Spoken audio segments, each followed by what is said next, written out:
बर्फ की वो दुनिया जहां सांस लेना भी मौत से लड़ने जैसा है, जहां दुश्मन से ज्यादा खतरनाक है खुद प्रकृति, वहीं शुरू हुआ था एक ऐसा मिशन जिसने इतिहास बदल दिया। ये कहानी है ऑपरेशन मेघदूत की, एक ऐसा सच जिसे बहुत कम लोग पूरी तरह जानते हैं। साल था 1984। हिमालय की ऊंचाइयों पर मौजूद सियाचिन ग्लेशियर, दुनिया का सबसे ऊंचा और सबसे खतरनाक युद्ध क्षेत्र। लेकिन सवाल ये है, यहां युद्ध शुरू ही क्यों हुआ? असल में 1949 के कराची समझौते के बाद भारत और पाकिस्तान के बीच सीमा की एक लाइन खींची गई थी, जिसे NJ 9842 तक तय किया गया। लेकिन उसके आगे लिखा गया thence north to the glaciers, यानी उसके आगे की सीमा साफ नहीं थी।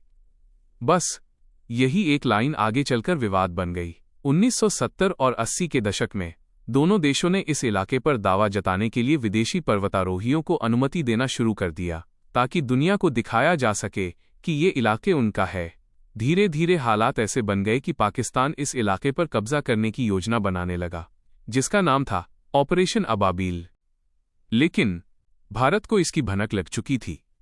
अब सोचिए, अगर दुश्मन पहले पहुंच जाता तो क्या होता?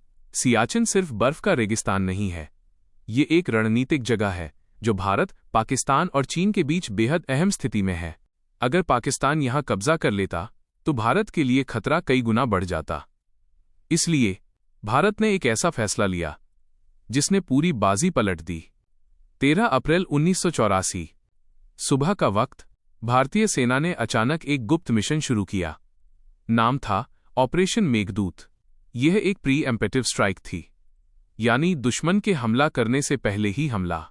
भारतीय सेना और वायुसेना ने मिलकर सैनिकों को हेलीकॉप्टर से सीधे ग्लेशियर की ऊंचाइयों पर उतारना शुरू किया। कल्पना कीजिए, तापमान -50 डिग्री, ऑक्सीजन बेहद कम, हर कदम पर मौत का खतरा। फिर भी भारतीय जवान आगे बढ़ते रहे। सिर्फ 48 घंटों के अंदर भारत ने सियाचिन के सबसे महत्वपूर्ण दर्रों सियाला, बिलाफोंडला और सोल्टोरो रिज पर कब्जा कर लिया। और यहीं पाकिस्तान हार गया, क्योंकि जब तक वो पहुंचा, भारत पहले ही ऊंचाइयों पर बैठ चुका था। युद्ध का सबसे बड़ा नियम क्या होता है? जो ऊंचाई पर होता है वही जीतता है। और यही हुआ। ऑपरेशन मेघदूत के बाद भारत ने पूरे सियाचिन ग्लेशियर पर नियंत्रण हासिल कर लिया। लेकिन कहानी यहां खत्म नहीं होती।